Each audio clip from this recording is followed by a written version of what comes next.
right, guys, welcome everyone. I'm so excited to be here with you. I know that we're all going through, all kinds of challenges, staying at home, maintaining that social distancing, which is so important for all of us, um, to keep on because the next few days, the next 7 to 10 days are going to be very difficult for many of us in the United States. I think last week when I did the first Facebook Live retirement show, one of the reasons that I mentioned to all of you that I did this is that normally I get anywhere between four to five, phone calls on a daily basis from a lot of the online community that follows me through my seminars, my webinars, my podcast, the retirement videos that I put out. As a matter of fact, I made a quick list of all the videos that I have put out in the last few days, and I did one which I think I sent out to all of you yesterday on the COVID-19 relief for retirement accounts. So the IRS came out with new rules, and they have been able to alleviate some of the issues and concerns with that. So feel free to take a look at that video. I also did one, which talked about, are you prepared for a retirement detour? Are you prepared for a retirement detour? Because, for many of you that have lost a lot of money in the market, your retirement today doesn't look anywhere near the way it looked in January just a couple of months ago. So, I wanted to give you a little bit of feedback on that. I did another one, which was called the 2020 financial virus, and the fact that it would be a blessing in disguise, because hopefully, especially if you're sitting at home and taking a look at your financial life, that you take a step back and look at your financial decisions through a telescope as opposed to a microscope, because it's going to give you the opportunity to make changes and hopefully recover many of those dollars that you may have lost in the past due to the bear market that we're going through today.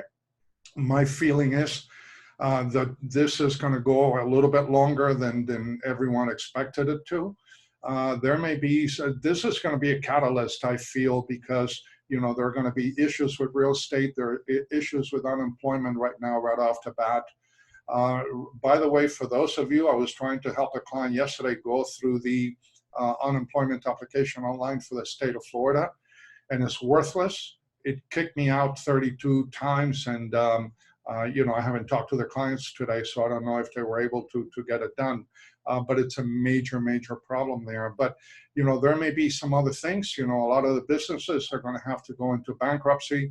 Many Americans are going to go into bankruptcy because they're not working, they're not making any money. The relief that is going to come from the $2 trillion stimulus package, if you may want to call it, it's on a short-term basis only. So is there going to be another one that's going to be approved? So there are a lot of issues today. The market is down. It was down yesterday as well. So there are a lot of issues and concerns that all of us need to pay attention to. So what I'm going to do today is I'm going to try to alleviate and kind of help you, hopefully, think outside of the box, which is going to help you make better decisions in the future. I also did a video that I called it, if you're going to run a red light, make sure you do it at 80 miles an hour. And obviously, I'm not going to go into details, but it'll give you an idea of some of the financial decisions that you have to make in that so-called middle of the intersection. If you happen to run a red light, or from a financial standpoint, if you have gotten into any type of problem and or trouble based on some of the decisions that you've made in the past. I also did a couple of videos on the rule of 72, which is, how long it would take for your money to double based on a given interest rate. So for those of you that have lost a lot of money in the market, like many of you have, what is it going to take for you to recover? And then I did another one, the rule of 115, which is how long will it take for your money to triple? So feel free to go into, a lot of my YouTube channel, my Vimeo channel. And then obviously for those of you that follow me on Facebook, I put out this information often. So you're going to be able to take a look at those videos. Normally they're short, 5 to 7 minutes, maybe 10 minutes at the very most, but primarily they're short videos from a business perspective. But today I want to do something different, because what I'd like to do today is I want to put your financial life in perspective.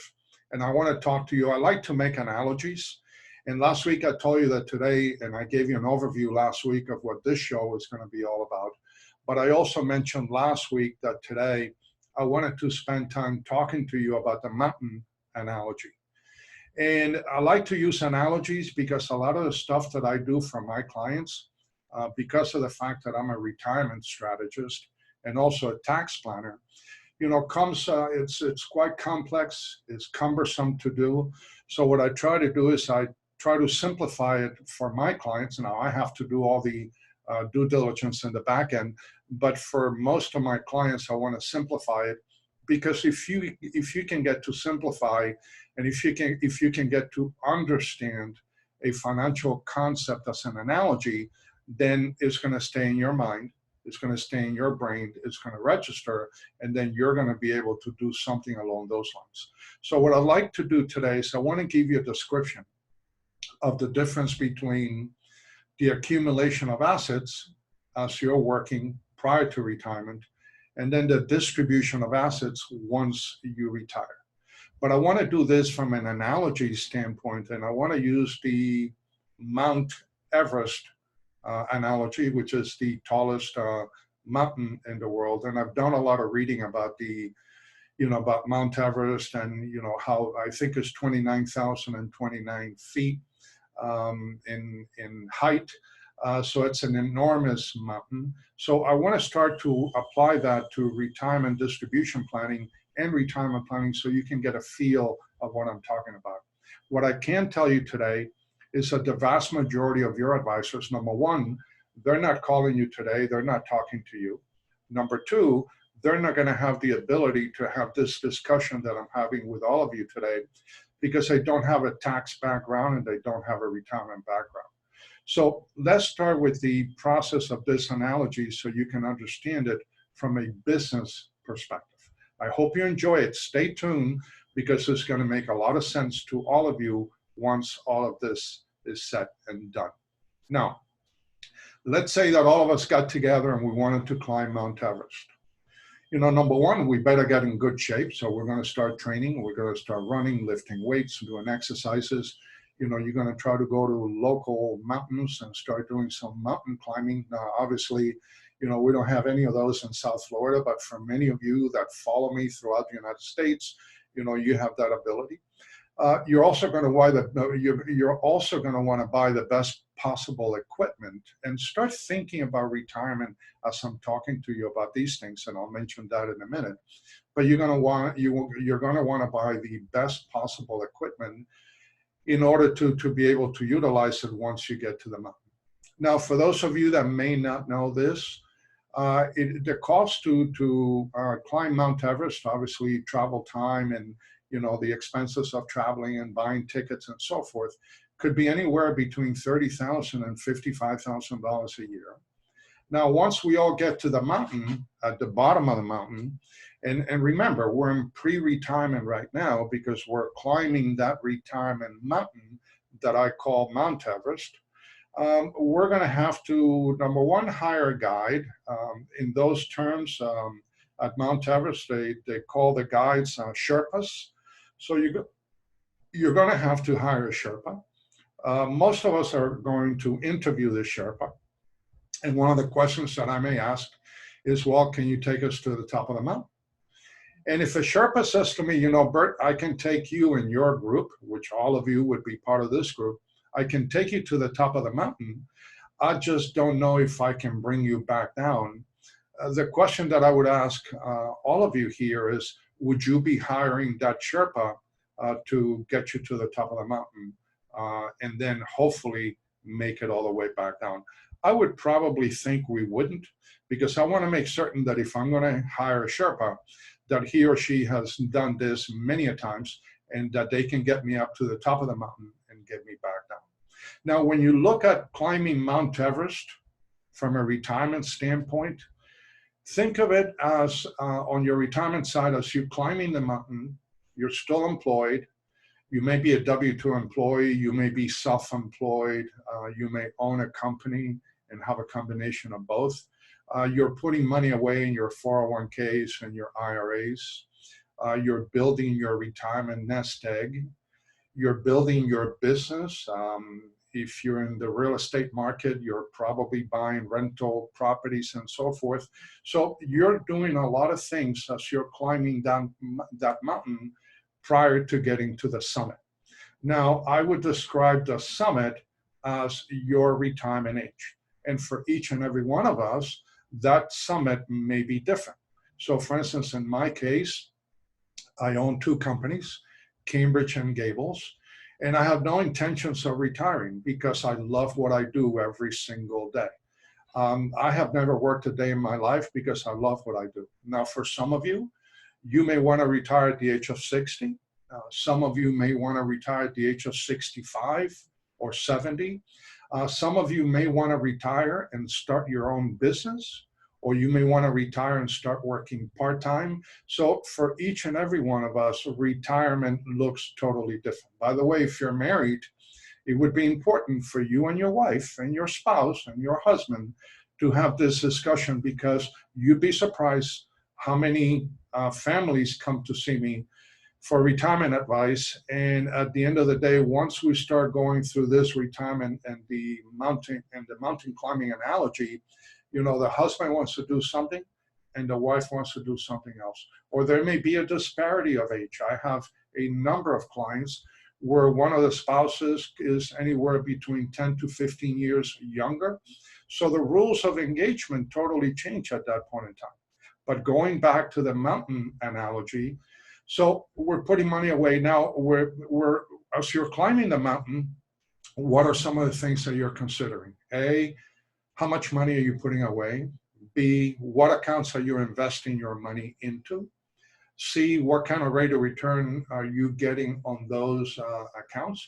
Because at the end of the day, you want to have enough once you get to the top of the mountain or to the summit before you start descending on the other side, which would be your retirement distribution side of your life. And so you're basically worried about the accumulation rate. You're really not considering the distribution rate. And that is the number one problem that each and every one of us is going to have to deal with at some point in time. Okay? So now all of a sudden we're at the top of the mountain. We made it. Congratulations. Applaud yourselves. You've done a really good job. So you have hit the summit of retirement. Now you have to start coming down the mountain. And one of the things that I can tell you about Mount Everest, and feel free to Google all this information because I've done it for years, 70% of the people that have actually died on Mount Everest have not died on the way up. They have actually died on the way down. And now we're going to be discussing the dying on the way down from a retirement standpoint. So now you get to the summit. Now, when you get to the summit, you look at your life, you look at your family, you look at your children, your grandchildren, you look at a number of different issues. But the number one thing that you want to make certain is that both you and your spouse can make it to the bottom of the mountain as easily and as smoothly as you possibly can. So what happens when you're at the top of the mountain and now there's no more income coming in because you're in retirement if you decided to retire full-time, or there may be part-time income coming in, but now you're going to initiate your descending from the top of the mountain. Now, what are some of the things that you need to consider at this point? Number one, it is no longer about the accumulation rate. It is all about the distribution rate. And the reason why I say that is that if you get to the top of the mountain and you have $1 million in retirement assets, the most that you're going to be able to take out of those retirement assets are going to be 3 to 3.5%, maybe 4%, perhaps 4% at the very top. So you can't think about the fact that you have $1 million in retirement. You have to think that you only have between $30,000 and $40,000 in retirement income that that $1 million is generating on your behalf. So you have to make that paradigm shift and start thinking about what your assets are producing for you, as opposed to how much do you have in assets. Now, you're also going to have your Social Security benefits, and depending on how much you contributed to your Social Security benefits over the years, they're going to go back to the best 35 years of your life when it comes to contribution, and determine what that income is going to be for you. Then obviously you're going to get Social Security benefits. If you happen to be a really, really lucky person and you have a guaranteed pension, either from a private employer or from a public employer, then that's going to put you at the top 1% of the food chain. But nevertheless, you have to be very careful, because pensions seldom stay ahead of inflation, because inflation is not tax deductible, and inflation happens in everything that we do every single day of our lives. So now you looked at the money that you have. Now you have to start looking about the distribution rate. Are there accounts that will allow you to increase the distribution rate on a guaranteed basis? Or are there accounts that will allow you to increase the distribution rate as opposed to the rate of return that you're getting today?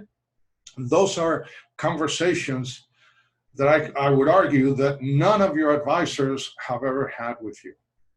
And these are the things that start getting people into trouble.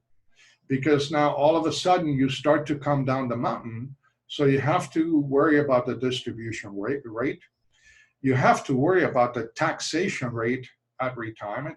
Always remember, from a business perspective, that there are 3 IRS buckets that all of you are going to have to deal with, all of us. Your taxable bucket, your tax deferred bucket, and your tax-free bucket. One of the major challenges that I have when I interview new clients for the first time, and I conduct an audit, a financial audit of everything that they've done, is that the vast majority of their retirement assets are either in the taxable bucket or the tax deferred bucket. So if taxes go up in the future, as they most likely will, now they have less to live on, because they really didn't do their due diligence in making certain that they had a balance between the taxable, tax deferred, and tax-free bucket. But all of a sudden you're coming down the mountain, and it's probably a little bit too late to start doing. Now you can still do some stuff, but it's not going to be as good as if you had done it 10 to 15 years prior to retirement. So I'm hoping getting you to start shifting and changing the way that you're thinking about retirement from a distribution standpoint. So you have the distribution rate, you have taxation, you have inflation you're going to have to deal with. Inflation for all of us is totally different. You're also going to have to deal with the fatal 4 of retirement. The first one is the premature death, the risk of dying too soon. What if you die 1/3 down the mountain? Does your surviving spouse have enough money left in order to get him or her safely to the bottom of the mountain? Unless you've done proper audit, chances are you're never going to know until it happens, and then it will be too late. The second of the fatal 4, all of us are going to have to deal with, and this is a big one, is not running out of money before you run out of life. So because of the fact that we're living so much longer, many of us are going to have to spend 2, 3, sometimes even 4 decades in retirement, depending at what year did you retire. So have you planned, how many of you have actually planned for 30 years of retirement distribution? What calculations have you done? Have you used Monte Carlo calculations, which, by the way, that was a calculation that was created, for gambling. So I don't know if you want to use that kind of a calculation for your retirement distribution planning. But, how are you going to make certain that you're not going to run out of money before you run out of life? Because if that were to happen to you, then when you're in your mid 80s, you may have no choice but to become a Walmart greeter, and your retirement goals and objectives have totally vanished and have changed overnight, because that's not what you intended to do. You see, you never planned to fail, you just failed to plan. And that's something very important. The third of the fatal four actually goes hand in hand with the risk of living too long, which is the risk of living with a disability. And the longer you stay in retirement, the higher the propensity for disabilities. Long-term care, the cost of long-term care in the United States, it's enormous. It's actually increasing at 3 times the rate of inflation. Alzheimer's, Parkinson, dementia, strokes, I mean, you name it. You know, most of us on this live podcast today, or this live Facebook show today, know of someone who is now in need of long-term care or going through it. Now, have you planned for it financially? How much money have you set aside to mitigate those issues and concerns that more than likely are going to happen on your way down the mountain from a retirement standpoint? Are those assets, if you have a need for long-term care, are they going to deplete your retirement assets a lot quicker than you intended to? And if when it's all said and done, you pass away, because of that depletion, is there going to be enough for your surviving spouse? You know, these are things that most retirees or people that are close to retirement don't think about, because you're playing in a football game and you only think about the offense, you don't think about the defense. And then the last of the fatal four is the risk of eroding factors. And eroding factors is anything that can erode the value of your money. So if taxes were to go up in the future, that's going to erode the value of your accounts, because more is going to go to the IRS. By the way, if you have $1 million in your retirement account, do you really know how much of that belongs to you? You don't, because the IRS is going to change the rules at any point in time. So you can go from a 20% to a 40% tax liability, and therefore now you just lost a tremendous amount of money because you got to write a bigger check to the IRS than you intended to. How about inflation? How about stock market volatility? Hold on, let me go ahead and repeat that one again. Stock market volatility. Many of you have lost a lot of money in the market. The market is down 30% and is down again today. You know, some of you, your 401k became a 201k. And by the way, if you lose 40% in the market today, you need a 67% rate of return in 1 year just to break even to where you were before you lost that 40%. And I've never seen the market do 67% on any given year. I'm not trying to scare you. I am trying to open your eyes and hopefully get you to start thinking outside of the box, because when you start to think outside of the box, the rules of engagement and the views are totally going to change for you and your family. Now, if you lost 40%, and all of a sudden now you start getting an 8% rate of return every single year, which is a very good rate of return, by the way, because the market over the long term is going to do about 5% no matter what. Even with this major bull market that we just went through, if you do the calculations between 1999 with the market, when the market hit 10,000 points for the first time in history, through now, it's about 4.29%. So all of you are taking a tremendous amount of risk, not knowing what your future is going to look like from a retirement perspective.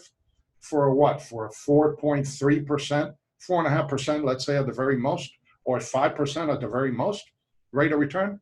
I would never want to do that. Not with your money anyways. So stock market volatility is playing a major role. Now, for many of you, if you're getting an 8% rate of return, hoping to recover that 40%, you know how long it's going to take for you to recover? It's going to take 6.6 years, 6.5 years, before you can get back to that 40% that you were 6 years ago. And guess what? Inflation continue to move through those 6 years, and you were never able to recover that. Worst of all, if you're on the other side of the mountain and now you're coming down and you need to dip into those accounts, into those retirement accounts that were losing value as you were taking money out because you had no choice. You had to maintain your standard of living regardless. So therefore, all of a sudden now you're precipitating that distribution.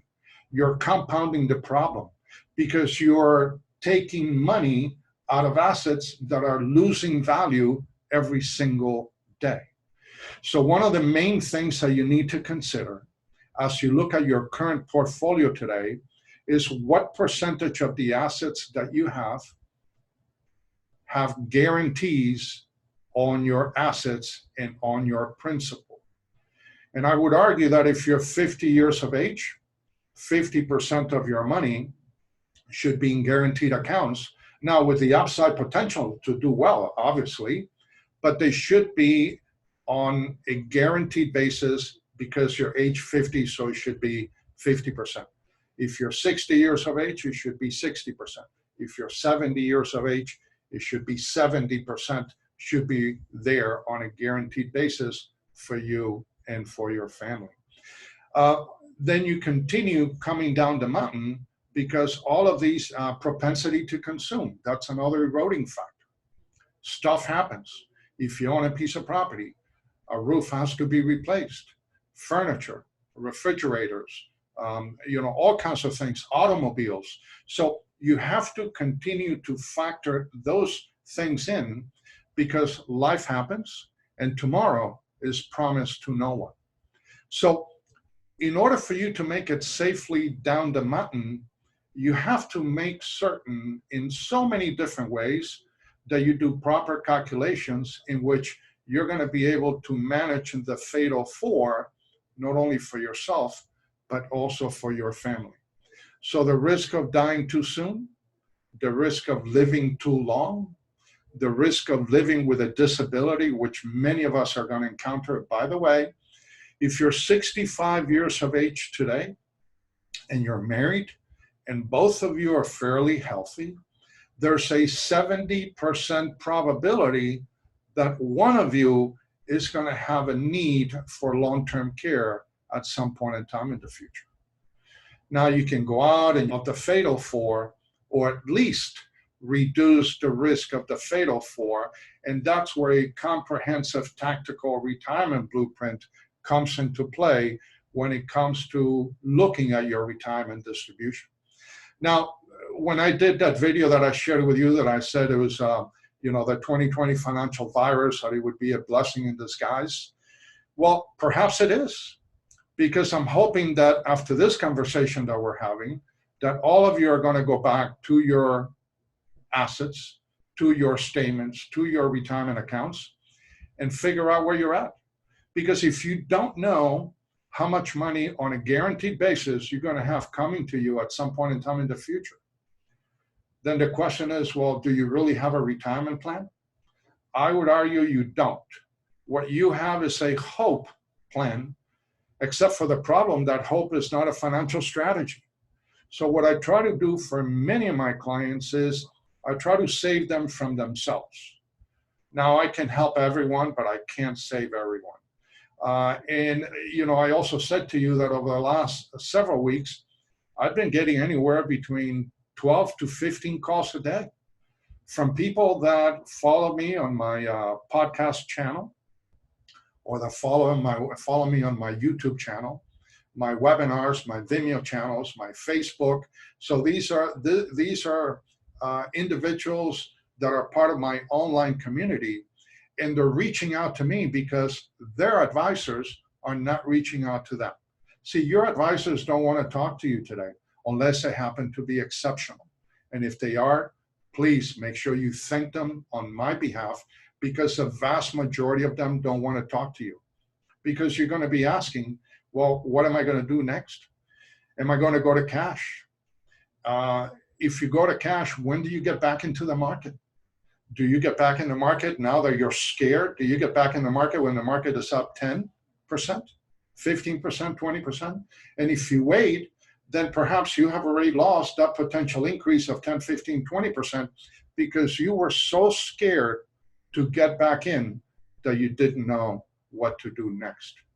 So I thought it would be a good idea to kind of share with you, and I'm hoping that all of you, I would love to get some feedback. One of the things that I like to do while we host all of these Facebook Live events that I will be hosting on your behalf every single Wednesday at noon is for you to say hello. Now I'm doing it by myself, so I may not have the ability to answer any questions that you may have, but I would love for you to share. I would love to make some comments, hit some like, and if you can share it to the people that you know, like, and trust, and that would be a win-win for all of us, because the more information that we share and the more education that we share, the better off. You know, I hear all the time that, you know, Bert, I went on the internet, I was able to do some research. When you go on the internet, you do no research whatsoever. When you go to the internet, all you do is you gather information. And I always say that although there's more information in the marketplace than ever before, Americans are actually worse off than they've ever been. And the reason for that is that information without education always, always, always leads to failure. So my job as a retirement strategist and a tax planner is to kind of take a look at all that information, throw away what's not important, take a look at the education and the background of doing this for the past 30 years, and then have the ability to apply the different tools and the different things that are available in the marketplace to your individual situation. You know, when I started doing seminars many years ago, I still do one every year at Florida International University here in Miami and also in Broward County. I do a monthly retirement workshop, and I have a lot of people come in because everyone is planning for retirement, depending on what age you may be. But one of the questions I always ask is, look, when Tiger Woods was at the top of his game, you know, 15, 20 years ago, before he started having all those injuries and surgeries and so forth, he was the best I've ever seen. But when he was at the top of the game, if I were to ask you, if you had been invited to go play at the Masters, and now I would be giving you a choice, and the choice would be, would you like to have Tiger Woods clubs to play at the Masters, or would you like to have his swing? Which one of the two would you choose, or would you have chosen? 100% of every single person, and I'm talking about thousands of people that I have done these workshops for, whenever I ask that question, they say, Bert, I would take his swing any day of the week.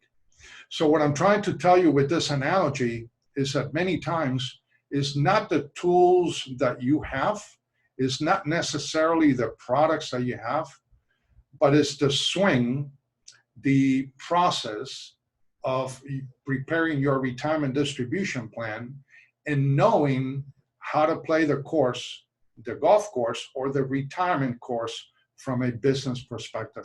And that's even more important than any individual product that you may have in your entire portfolio. Now, I know that products are important and I deal with them all the time. As a retirement strategist and a tax planner, I have access to all the major companies in the US, most of the major companies in the US. So for me, products are not an issue. But at the end of the day, where I truly do my very best for the clients is when I look at the strategy, I look at their process, I look at their retirement. You know, how long do you have to retire? What kind of a retirement life do you want to have? How much money do you have? Is there a way that I can double that distribution rate as opposed to what you have today by just retooling some of the concepts and some of the strategies that may be available in the marketplace that most of your advisors have never talked to you? Also remember that for those of you that are following me, if you need to ask me any questions whatsoever, please feel free to call me. You can reach out to me at area code 786-766-1042.